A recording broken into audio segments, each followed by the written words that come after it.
Sí, moltes gràcies i molt bon dia a tothom. Efectivament, el Consell de Govern ha aprovat avui l'avantprojecte de llei del Consell dels Governs Locals, impulsat pel Departament de Governació i Administracions Públiques. El Consell dels Governs Locals està previst a l'article 85 de l'Estatut d'Autonomia i es defineix com l'òrgan on són representats de manera proporcional a la població i de manera proporcional al territori els municipis i les vegueries de Catalunya.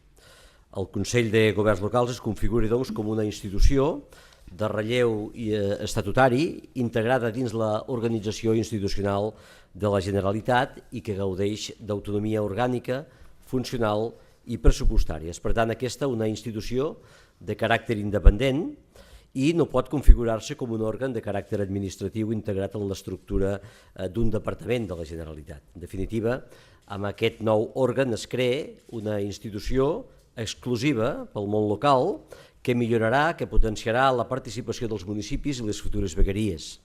I aquest és un reconeixement al món local i un compromís per continuar fent polítiques locals pròpies adaptades a les necessitats del territori amb la complicitat del món local de Catalunya.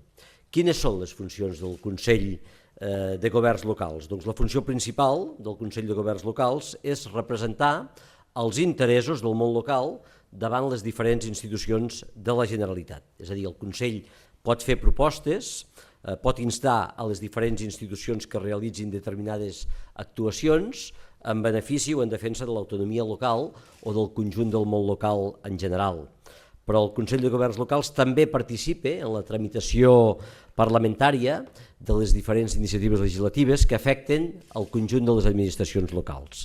I el Consell de Governs Locals també participa en la tramitació de plans, de normes reglamentàries, d'avantprojectes de llei que afecten les administracions locals. El Consell de Governs Locals també té funcions de defensa de l'autonomia local en les diferents institucions que tenen com a competència garantir el respecte d'aquest principi constitucional. En aquest sentit, el Consell de Governs Locals pot sol·licitar dictamen del Consell de Garanties Estatutàries sobre l'adequació a l'autonomia local que garanteix l'Estatut dels projectes, de les proposicions de llei, també dels projectes de decret legislatius aprovats pel Govern. I a més, el Consell dels Governs Locals elaborarà una memòria anual sobre la seva activitat i sobre la situació del Govern i de l'administració local. El president o la presidenta del Consell de Governs Locals presentarà la memòria al Parlament per tal que sigui debatuda. Quina és la composició proporcional, com deia, a la població i al territori? Doncs el Consell de Governs Locals té una composició que, com deia, respecta la proporcionalitat a la població i al territori. En són membres nats del Consell de Governs Locals els presidents dels Consells de Vegueria, presidents o presidentes, l'alcalde o l'alcaldessa de Barcelona, els presidents o presidentes de les entitats municipalistes més representatives. A més, el Consell de Governs Locals té 100 membres, els membres són designats pels partits polítics, federacions, coalicions o agrupacions d'electors que hagin obtingut més del 5% dels vots a les eleccions municipals. El Consell de Governs Locals es conforma després de la constitució dels ajuntaments i dels consells de vegueria, per tant, després d'unes eleccions locals, d'unes eleccions municipals. Fins a la creació de les vegueries i la creació dels consells de vegueries són membres nats del Consell els presidents de les diputacions provincials. Els òrgans que composen el Consell de Governs Locals són el ple, la presidència del Consell, les vicepresidències, fins a un màxim de 4, la secretaria i la comissió permanent. I el calendari previst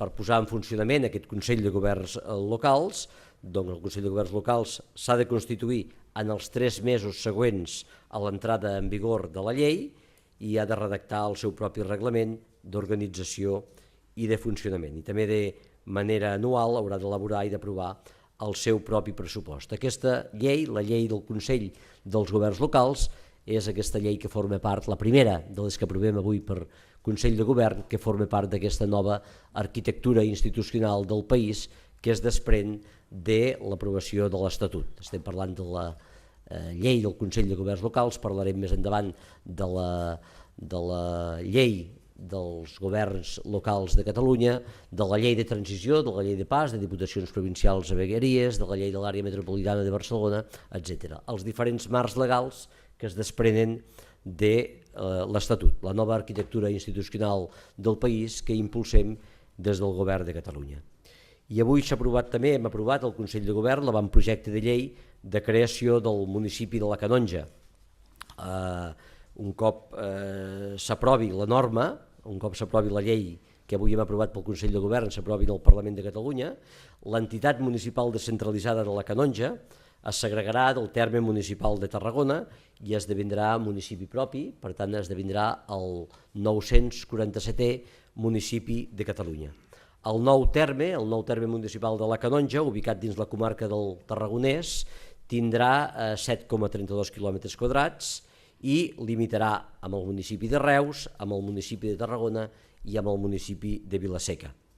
Amb aquesta norma es dona resposta a una reivindicació històrica dels habitants i de les institucions d'aquesta població que va quedar annexionada a Tarragona amb un decret a l'època de la dictadura franquista l'any 1964.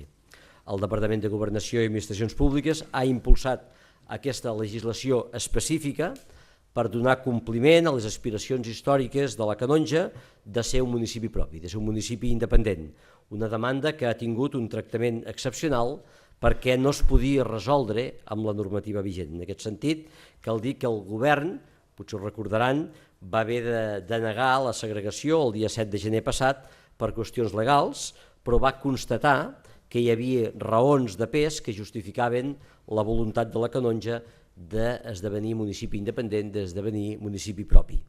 Cal tenir en compte que la circumstància excepcional que ha facilitat el procés és el fet que la Canonja ja havia estat un municipi propi, un municipi independent durant la República i fins l'any 64, en què per decret va ser annexionat, com deia abans, al municipi de Tarragona. A més, aquest procés ha estat un desig manifestat pels habitants de la Canonja, hi ha hagut una petició formulada pel municipi de Tarragona, així com per la mateixa entitat municipal descentralitzada de la Canonja i un acord unànime entre totes les forces polítiques. Aquest ha estat el procés per arribar a l'acord d'avui. La Canonja ha mantingut sempre un sentiment de comunitat diferenciada, identificada amb la vida pròpia d'un poble que amb el pas dels anys ha lluitat per recuperar la seva vida municipal de manera íntegra. L'Ajuntament de Tarragona, el propi Ajuntament de Tarragona, atenent la petició de l'entitat municipal descentralitzada de la Canonja, va acordar iniciar els tràmits per tal que aquesta es constituís en municipi independent el 27 de maig del 2004. Els plens de l'Ajuntament de Tarragona i de la Canonja com a EMD van acordar formalment la tramitació a la Generalitat de Catalunya de l'expedient de segregació el 16 d'abril del 2007. I tanmateix aquesta sol·licitud, com deia adés, va haver de ser desestimada d'acord amb la normativa vigent perquè no complia un dels requisits, i el requisit precisament de que no existien els 3.000 metres de sòl no urbanitzable entre la Canonja i Tarragona. Al mateix temps, la Comissió de Delimitació Territorial de Catalunya, que depèn del Departament de Governació i Administracions Públiques, es va demanar que es tingués en compte l'especificitat del cas, ja que reconeixia les peculiaritats d'ordre social, geogràfic i sobretot històric de la Canonja.